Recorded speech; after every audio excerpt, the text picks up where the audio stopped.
Hello viewers, এই ভিডিওতে আমি আপনাদের দেখিয়েছি জিএসএম সিম 808 দিয়ে কিভাবে কল দিতে পারবেন, তারপরে এসএমএস রিড করতে পারবেন, এসএমএস পাঠাইতে পারবেন, এই সকল বিষয়গুলো নিয়ে আপনাদের দেখাবো। ওকে, তো এটা কিভাবে কাজ করে প্রোগ্রামিং এর মাধ্যমে কিন্তু এই বিষয়টা আপনাদের দেখাবো।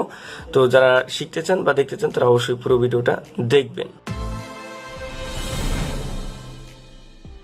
তো এবার চলো আমরা প্রথমে কানেকশন ডায়াগ্রামটা একটু দেখে নিই। দেখুন, এটা হচ্ছে আরডুইনো উনো R3 পোর্ট, এটা হচ্ছে জিএসএম সিম 800L, এটা হচ্ছে ব্যাটারি 3.7 ভোল্টের লি আয়ন ব্যাটারি, আর এখানে দুটো রেজিস্ট্যান্স কিন্তু অবশ্যই দিতে হবে। অর্থাৎ এটা হচ্ছে RX পিনের সাথে একটা 10 কিলো ওহমের রেজিস্ট্যান্স দিয়ে জিএসএমে লাগাইতে হবে। তারপর এখানে আবার একটা 10 কিলো ওহমের রেজিস্ট্যান্স দিয়ে গ্রাউন্ডে দিতে হবে। আর যেহেতু আপনি যদি দুইটা পাওয়ার সাপ্লাই ইউজ করেন, যেমন আরডুইনোতে একটা আর এখানে একটা, তাহলে অবশ্যই কিন্তু গ্রাউন্ড এক করে দিতে হবে। ঠিক এভাবেই কানেকশন দিয়ে আপনারা কিন্তু যে কোনো কমান্ডে কাজ করাতে পারবেন। তো চলুন আমরা এই কানেকশন ডায়াগ্রাম অনুযায়ী সংযোগ করি, তারপর আপনাদের পুরো বিষয়টা দেখাচ্ছি। তো ভিউয়ার্স, আমি আপনাদের যে কানেকশন ডায়াগ্রাম দেখিয়েছি, দেখুন সেই ডায়াগ্রাম অনুযায়ী কিন্তু আমার এখানে সকল কানেকশন করা। এখন আমি কম্পিউটারে গিয়ে সকল প্রোগ্রাম দিব, যেমন সেন্ড এসএমএস করার জন্য, তারপরে কল দেওয়ার জন্য, রিসিভ এসএমএস করার জন্য, এই সকল কোডিংগুলো দিয়ে আমি চেক করব যে আসলে আমার জিএসএম এর ভিতর যে সিমটা আছে সেই সিমটা দিয়ে আমার মেক কল করা যায় কিনা, বা এসএমএস সেন্ড করা যায় কিনা, বা এসএমএস রিড করা যায় কিনা, সব কিছুই আপনাদের দেখাবো। তো দেখুন, তাহলে এখানে আমি ফোনটা রাখলাম এবং আমি কম্পিউটার স্ক্রিনে যাচ্ছি, যে এটা কীভাবে কাজ করে সেটা আপনাদের দেখাচ্ছি। তো ভিউয়ার্স, দেখুন আমি কম্পিউটার স্ক্রিনে আসলাম। দেখুন আমি কোডিংটা দেখাই। প্রথমে আমার এটি কমান্ড দিয়ে দেখব যে আমার সব কিছু ওকে আছে কিনা। দেখুন এই কোডিংটা আমি সকল কোডিং আমি ডিসক্রিপশন বক্সে দিয়ে দেবো, যেটা নিয়ে আপনারা খুব সহজেই কাজ করতে পারবেন।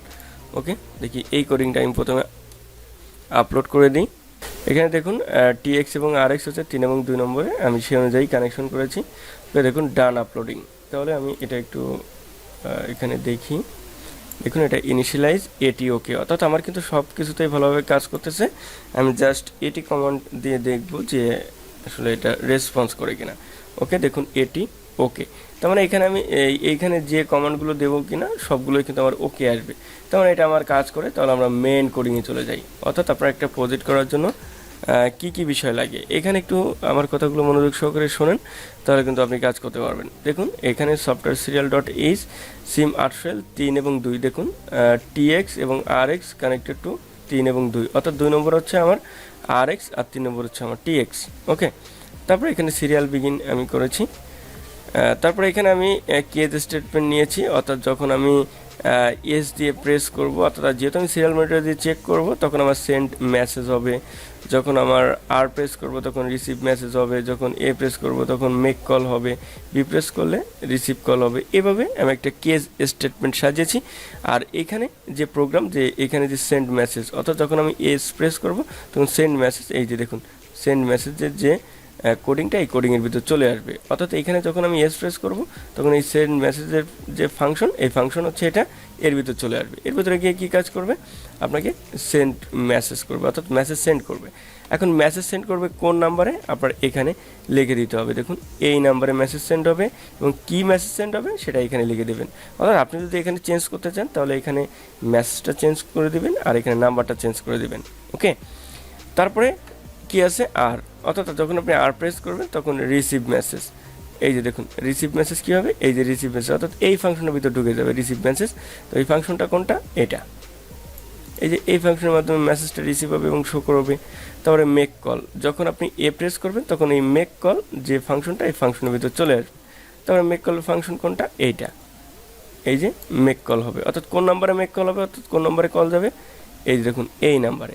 এখন এইখানে আরেকটা কোডিং আছে যে আপনি কিন্তু হ্যাং আপ করতে পারবেন, অর্থাৎ কল যাওয়ার পরে কিন্তু অনেক সময় ধরে কলটা থাকে, অর্থাৎ রিং হয় অন্তত 40 সেকেন্ড। আপনি যদি চান 20 সেকেন্ড পরে এটা হ্যাং আপ অর্থাৎ অটোমেটিকলি কেটে যাবে, তাহলে এখানে এই ডিলে 20 সেকেন্ড, অর্থাৎ 20,000 দেওয়া মানে 10,000 মানে 1 সেকেন্ড, 1000 মিলি সেকেন্ডে 1 সেকেন্ড, তাহলে 20,000 দেওয়া মানে 20 সেকেন্ড পরে এই যে এখানে ETH এই কমান্ডের মাধ্যমে এটা কেটে যাবে, হ্যাং আপ হবে। ওকে, তো তারপরে কি আছে, রিসিভ কল। রিসিভ কলের ভিতর কি আছে, এই যে যখন আপনি কি বি প্রেস করবেন তখন রিসিভ কলের এই ফাংশনের ভিতরে চলে আসবে। যখন এই ফাংশনটা কোথায়, এই কল করবে এইখান থেকে। ওকে, তো দেখি আমি এখন এই প্রোগ্রামটা আপলোড করে দিয়ে দেখব যে এটা আসলে ঠিকমতো কাজ করে কিনা। ওকে, দেখুন ডান আপলোডিং, কোডিংটা আপলোড হয়ে গেছে। তাহলে এখানে সিরিয়াল মনিটরে যাই আমি, এই যে সিরিয়াল মনিটরটা ওপেন হয়েছে, সব কিছু ঠিক আছে। আমি প্রথমে কল দিয়ে দেখবো, মেক কল, অর্থাৎ দেখি আমি এ প্রেস করি, এ ইন্টার, জাস্ট সিরিয়াল মনিটরের মাধ্যমে আমি দেখছি। যখন আপনারা প্রজেক্ট করবেন এখানে একটা বাটন লাগিয়ে দিতে পারবেন, সেটাও আপনাদের দেখাবো। এই যে মেকিং কল, এ দিয়ে আমি ইন্টার প্রেস করলাম, দেখুন মেকিং কল, এই যে মেক কল। ওকে, এই যে দেখুন কলটা কিন্তু চলে আসছে। এই যে আপনারা দেখতে পাচ্ছেন এইখানে যে আমি মেক কল দিয়েছিলাম সেই কলের পরিবর্তে কিন্তু এখানে কল চলে আসছে, অর্থাৎ এই জিএসএম এর ভিতর যে সিমটা আছে ওই সিমের ভিতর যে সিমটা, অর্থাৎ এর ভিতর যে সিমটা, ওই সিমটা আমার এই ফোনে কল চলে আসছে। কারণ এই ফোনের ভিতর যে নাম্বারটা ওইটা আমি প্রোগ্রামের ভিতর দিয়ে দিয়েছি এবং 20 সেকেন্ড পরে এটা কিন্তু কেটে গেছে, কারণ এখানে 20 সেকেন্ড পরে হ্যাং আপ দেওয়া রয়েছে। ওকে, তাহলে এটা বুঝতে পারছেন আমার এটা কিন্তু কল আসলো, অর্থাৎ কলের যে ফাংশনটা এটা কিন্তু কাজ করলো। ওকে,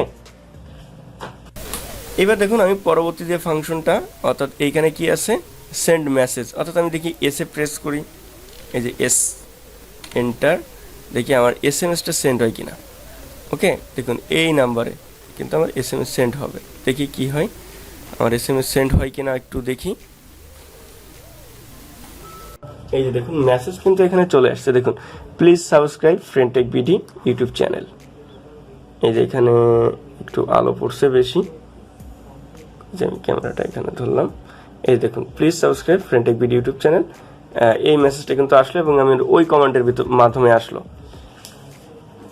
ওকে, তো দেখুন এখানে কি মেসেজটা আসলো, এখানে দেখায় আপনাদের সেন্ড মেসেজ। এই দেখুন প্লিজ সাবস্ক্রাইব ফ্রেন্ডটেকবিডি ইউটিউব চ্যানেল, এটা এখানে লিখে রাখছি, এই কারণে কিন্তু এই মেসেজটা আসছে। এইখানে আপনি যে কোনো ইনফরমেশন লিখে দিতে পারেন, সেইটাই মেসেজ আকারে যাবে। তারপরে আমার কি আছে, সেন্ড মেসেজ গেল, মেক কল গেল, রিসিভ মেসেজ, তারপরে রিসিভিং কল। ওকে, রিসিভিং কল কেমন, এই যে দেখুন আমি এই ফোনটাতে যদি আমি কল দিই, এই যে এই ফোনটাতে যদি আমি কল দিই তাহলে কি হবে, এই ক্লোজ, এই যে আমি এই নাম্বারে কল দিই,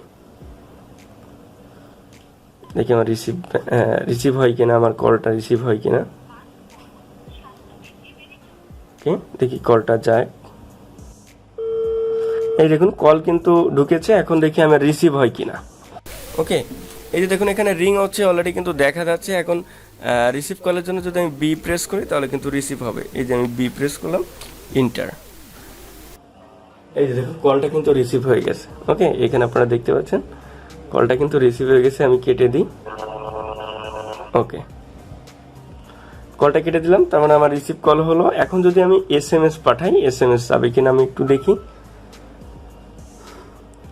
এই যে দেখুন এই নাম্বারে যদি আমি এসএমএস পাঠাই, এই যে এখান থেকে আমি হাই লিখি, হাই সেন্ড, এই গ্রামীণ ফোনের মাধ্যমে। ওকে, দেখুন আমি হাই পাঠালাম। ওকে, মেসেজটা কিন্তু সেন্ড হয়েছে। ওকে, এইখানে দেখুন মেসেজটা কিন্তু আসছে হাই, তাহলে কিন্তু আমার প্রত্যেকটা কমান্ডটাই কিন্তু কাজ করছে। ওকে, এইখানে যেগুলো দিয়েছি, send message, receive message, make call, receiving call, সবগুলো দিয়ে আমি আপনাদের দেখালাম এবং এই কোডিংটা আমি আপনাদের ডিসক্রিপশন বক্সে দিয়ে দেবো, যাতে এটা নিয়ে আপনারা খুব সহজে কাজ করতে পারেন। কারণ এটা করতে অনেক সময় লেগেছে এবং আপনাদের দিয়ে দেবো যাতে বিভিন্ন প্রজেক্ট করতে পারেন। তো আমি আজকে দেখালাম যে এটি কমান্ড দিয়ে, এটি কমান্ডের মাধ্যমে আপনারা কীভাবে কোডিং করে কিভাবে আপনারা জিএসএম চেক করবেন, তারপর প্রত্যেকটা কমান্ড দিয়ে চেক করবেন যে আমার সব কিছু কাজ করে কিনা। তারপর পরবর্তীতে এখানে আমি কেস স্টেটমেন্ট দিয়েছি, এখানে জাস্ট আপনি বাটন দিলে, এখানে যদি একটা বাটন দিয়ে দেন, ওই বাটনটা প্রেস করলে সেন্ড মেসেজ হবে, এই বাটনটা প্রেস করলে রিসিভ মেসেজ হবে, এই বাটনটা প্রেস করলে মেক কল হবে, এরকম আপনি করতে পারবেন। অথবা এখানে যেহেতু সেন্ড এসএমএস, রিসিভ এসএমএস কাজ করতেছে, তখন আপনি কি করবেন, এখানে এসএমএস পাঠিয়ে কিন্তু আপনি যে কোনো লোড অন অফ করতে পারবেন। তো পরবর্তীতে আপনাদের দেখাবো যে এসএমএস পাঠিয়ে কীভাবে আপনি বিভিন্ন লোড কন্ট্রোল করতে পারবেন। ওকে, তো সেই পর্যন্ত আমার সাথেই থাকুন। আর যদি ভিডিওটা ভালো লাগে অবশ্যই চ্যানেলটা সাবস্ক্রাইব করবেন। ধন্যবাদ সবাইকে, থ্যাংক ইউ ফর ওয়াচিং।